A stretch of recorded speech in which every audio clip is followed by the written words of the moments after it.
Período colonial espanhol, de 1492 a 1898. Cuba foi colônia espanhola durante mais de 400 anos. Economia: plantações de cana-de-açúcar, escravatura até 1886. Extrema desigualdade social, pequena elite branca e grande população pobre, ex-escravos, camponeses. Já aqui, injustiça estrutural, mas sem ideologia comunista. Guerra Hispano-Americana 1898. Cuba luta pela independência da Espanha. O ZEUA intervém. Guerra contra a Espanha. A Espanha perde e Cuba torna-se formalmente independente. Mas o ZEUA mantém um controle massivo, bases militares, Guantánamo, influência na política e controle sobre a economia, açúcar, bancos, empresas. Consequência: Cuba torna-se praticamente uma semicolônia do ZEUA. A história de Cuba. A história de Cuba, e em particular de Havana, é marcada por sucessivas formas de dominação estrangeira e pela luta pela autodeterminação política e social. Estes processos históricos constituem o pano de fundo de muitas obras literárias que abordam vidas individuais, memória e identidade, como acontece em romances e crônicas situados em Havana após a Revolução. Havana foi fundada em 1519 pelos espanhóis devido à sua posição estratégica. Durante séculos, Cuba foi uma colônia espanhola e desempenhou um papel central na expansão do Império Colonial na região das Caraíbas.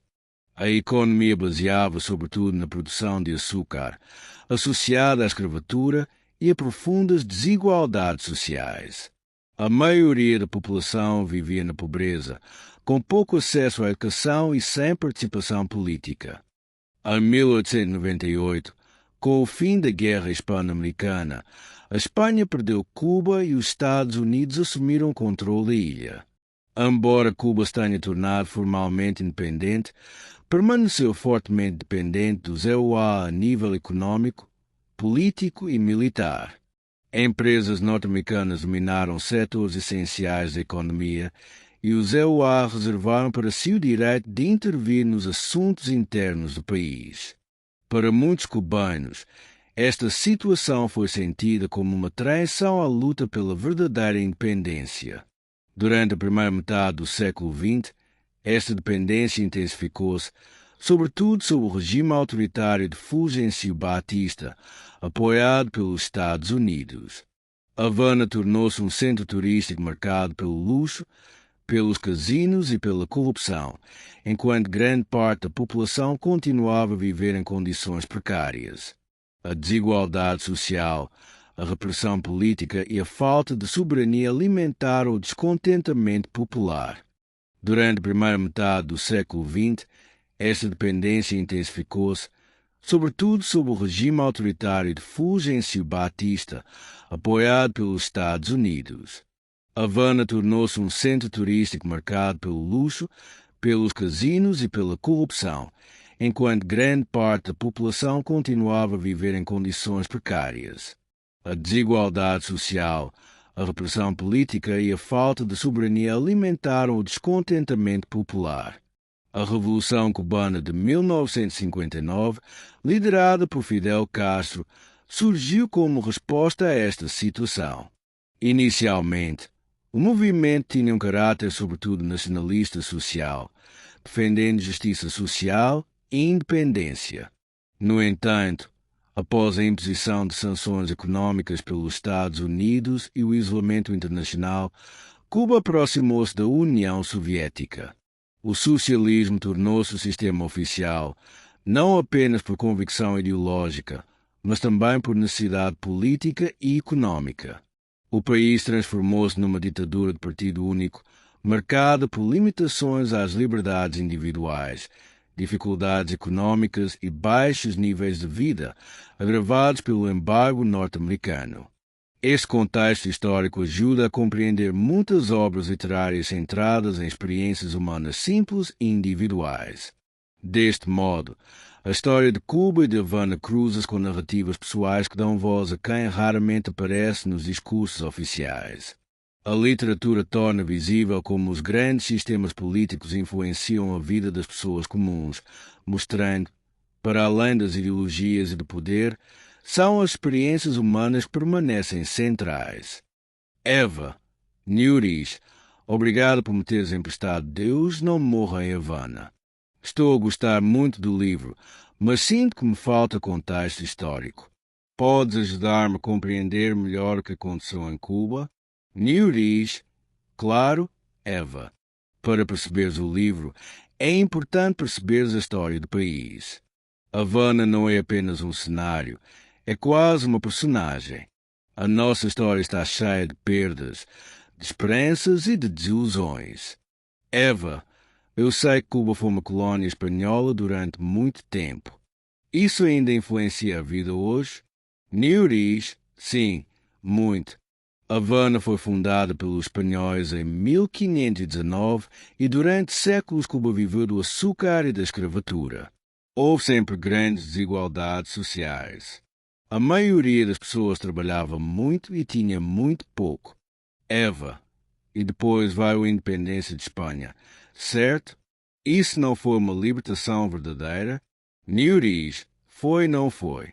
Em 1898 a Espanha perdeu Cuba, mas os Estados Unidos passaram a mandar muito no país. Cuba era formalmente independente, mas dependia economicamente dos americanos. Muitas empresas, muitas terras e muito dinheiro estavam nas mãos deles. Eva, então os cubanos não queriam essa influência americana? Newris, no início, alguns aceitaram, porque pensavam que os Estados Unidos iam ajudar a criar uma democracia estável. Mas com o tempo percebeu-se que não era assim. A riqueza ficava para poucos e o país não decidia o seu próprio futuro. Eva, isso explica a Revolução? Newris, exatamente. Quando Fidel Castro e os revolucionários chegaram ao poder, em 1959, muitas pessoas acreditaram que finalmente haveria justiça social e independência verdadeira. No início, não se falava tanto de comunismo, mas sim de dignidade e soberania. Eva, e por que Cuba se tornou um país socialista? Newris, porque os Estados Unidos reagiram mal às mudanças. Houve sanções econômicas e isolamento. Cuba ficou sem apoios e acabou por se aproximar da União Soviética. O socialismo foi também uma escolha forçada pelas circunstâncias.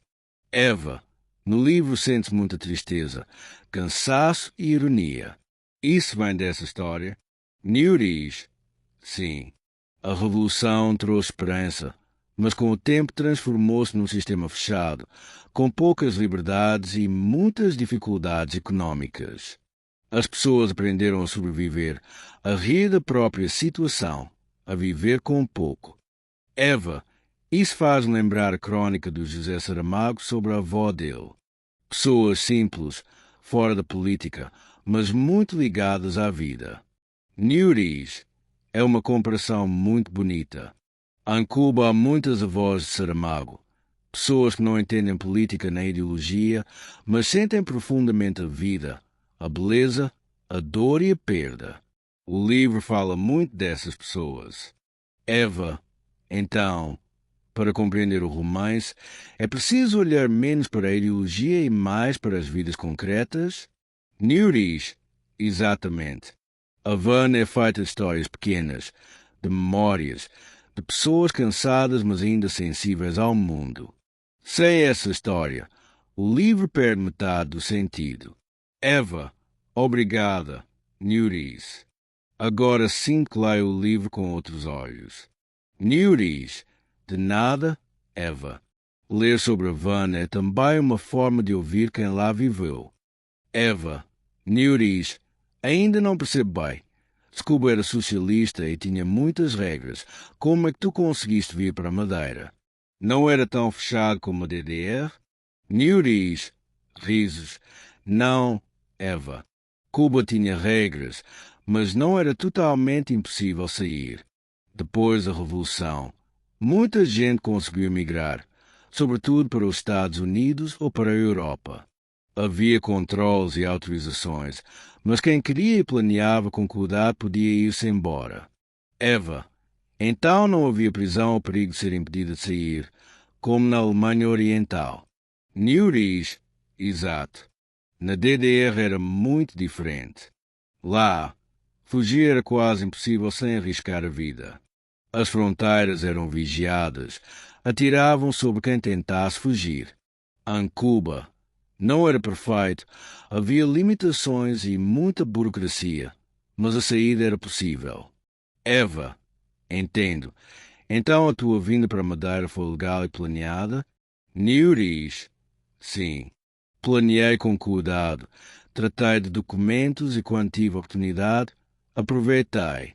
Muitos cubanos fizeram o mesmo, especialmente nos anos 60 e 70. Não foi fácil, mas também não era impossível. Eva, e isso mudou a tua vida completamente. Imagino. Neuris mudou. Senti liberdade que em Cuba nunca senti, mas também senti saudades. Cuba é o meu país, a minha história, a minha família. Mas a Madeira deu uma oportunidade de estudar, trabalhar e viver de forma mais livre. Eva, agora percebo melhor a realidade do livro e de Havana. Não era só política ou economia, eram pessoas a tentar sobreviver e a encontrar oportunidades. Neuris, exatamente, Eva, Havana, a Revolução, o socialismo, tudo isso é importante, mas no fim do dia, são as pessoas que vivem essas experiências. E cada uma delas decide como continuar a vida, seja ficando ou saindo. Cuba é uma ditadura de partido único. O governo autoritário comete regularmente graves violações dos direitos humanos. A economia é fraca e o nível de vida geral é baixo. Grande parte da população vive na pobreza. O embargo imposto pelos EUA agrava ainda mais a situação. Cuba é uma ditadura de partido único. O governo autoritário comete regularmente graves violações dos direitos humanos. A economia é fraca e o nível de vida geral é baixo. Grande parte da população vive na pobreza. O embargo imposto pelos EUA agrava ainda mais a situação.